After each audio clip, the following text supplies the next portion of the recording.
থাকে, জনগণের কাছে তার অ্যাকাউন্টেবিলিটি থাকে, তাকে প্রত্যেকবার জনগণের কাছে যেতে হয় যে ভোট দেওয়ার জন্যে, তাকে ভোট পাওয়ার জন্য, তাহলে হয়তো সেই জায়গায় কিছুটা আসতে পারে। তা আমরা তো যেই মাত্র আপনার আমাদের শেষ হয়েছে আপনার এই গণ অভ্যুত্থান, তারপরে যখনই আমরা আপনার নতুন করে রাষ্ট্র কাঠামো পরিবর্তন সংস্কার শুরু করেছি, তখনই তো আমরা বিবাদ শুরু করেছি, তর্ক বিতর্ক শুরু করেছি। ভালো কথা, তর্ক বিতর্ক তো হবেই গণতান্ত্রিক বলতে। কিন্তু এমন জায়গায় যাচ্ছি মাঝে মাঝে যে জায়গায় গিয়ে হতাশা এসে যায়। আমাকে সাকি সাহেব বারবার বলছেন যে এমন কিছু বলবেন না যেটাতে হতাশা আসে।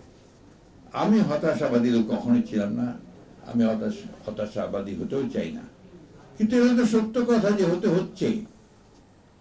আমি যখন একটা প্রগতিবাদী সমাজ দেখতে চাই, আমি যখন একটা মানুষের অধিকারকে প্রতিষ্ঠা করবার জন্য আপনার একটা সুষ্ঠু ব্যবস্থা চাই, আমি যখন আপনার জনগণের যে বৈষম্য কমিয়ে আনতে চাই, তার আর্থিক বৈশিষ্ট্য বৈষম্য সবকে কমিয়ে আনতে চাই, তখন যদি আমি দেখি যে সম্পূর্ণ ভিন্নভাবে ভিন্ন চিন্তা করা হচ্ছে এবং সেটাকে ডাইভার্ট করার চিন্তা করছে মানুষের চিন্তা ভাবনাগুলোকে, এবং একটা উগ্রবাদ ছড়িয়ে দেওয়ার চেষ্টা করা হচ্ছে, তখন তো হতাশা আসবেই।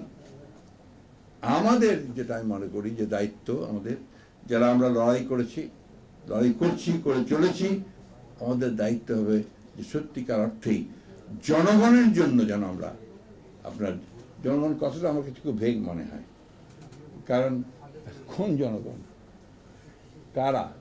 সেটা কি আপনার সালমান এফ রহমান, নাকি আপনার কি সালাম, নাকি আপনার আমাদের কলিমুদ্দিন সলিমুদ্দিন, তাই না? তো এখানে ওই জায়গাগুলোতে আমাদের আসতে হবে, আলোচনা করতে। আমাদের এখানে একজন বিজ্ঞ অর্থনীতিবিদ আছেন, তিনি কথা বলেছেন বাস্তবতার প্রেক্ষিতে। এই চেয়ারম্যান সাহেবরা যে কথা বললেন, সাধারণ মানুষরা যে কথা বলছে, ওই যে রিক্সাওয়ালা ভাইরা যারা প্রাণ দিয়েছে এবার যুদ্ধে, যারা আপনার এই যে চালায়, রিক্সা চালায়, রাস্তায় দাঁড়িয়ে দুটো কথা বলে, তাদের কথাবার্তা শুনে যখন জনপ্রতিনিধিরা সত্যিকার অর্থেই জনগণের সমস্যার সমাধান করার জন্য আন্তরিক হবেন, আমি কিন্তু বলছি না যে পারবেন, আন্তরিক হবেন, সততার সঙ্গে করবেন, তখনই হয়তো আমরা কিছুটা ভালো পথ দেখতে পাবো।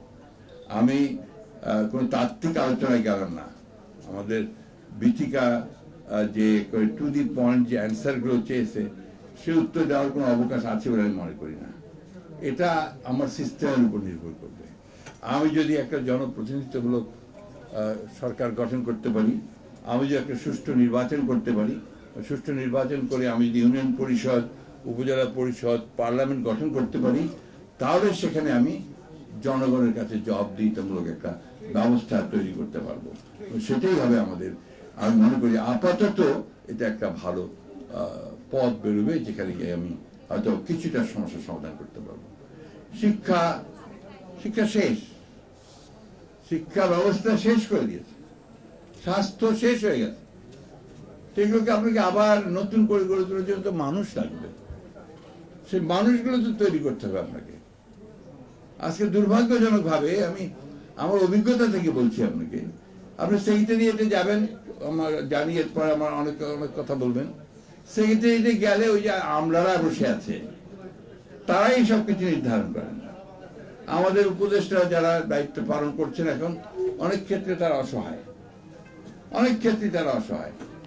তারপরেও আমরা আশা করি যে তারা এতদিন যে চেষ্টা করেছেন, সেই চেষ্টাটা নিয়ে যারা সংস্কারের এই যে কমিশনগুলো আছে, তারা সবাই মিলে, আমরা সবাই মিলে একটা শুরু করতে পারি, যে শুরুটা দিয়ে আমরা একটা ভবিষ্যৎ, একটা একটা বাংলাদেশ যেটা বৈষম্যহীন বাংলাদেশের দিকে আমরা এগিয়ে যেতে পারবো।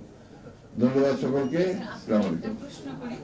আমরা দেখেছি যে সরকারি প্রতিষ্ঠানে নিরাপত্তা কর্মী, প্রহরী, পরিচ্ছন্নতা কর্মী, আয়া পল্লী বিদ্যুতের লাইনম্যান, ঢাকা ওয়াসার অপারেটর, ডেস্কো ডিপিটিসির মিটার রিডার, এই পদগুলো নিয়ে বিশৃঙ্খলা সৃষ্টি হয়। দেখা যাচ্ছে যে তারা এই পদগুলোর জন্য কেউ তার মায়ের গহনা বিক্রি করেছে, পরিবারের গহনা বিক্রি করেছে, জমি বিক্রি করেছে, কিংবা গরু বিক্রি করে পদগুলো তারা 2-3 লাখ টাকা ঘুষ দিয়েছে।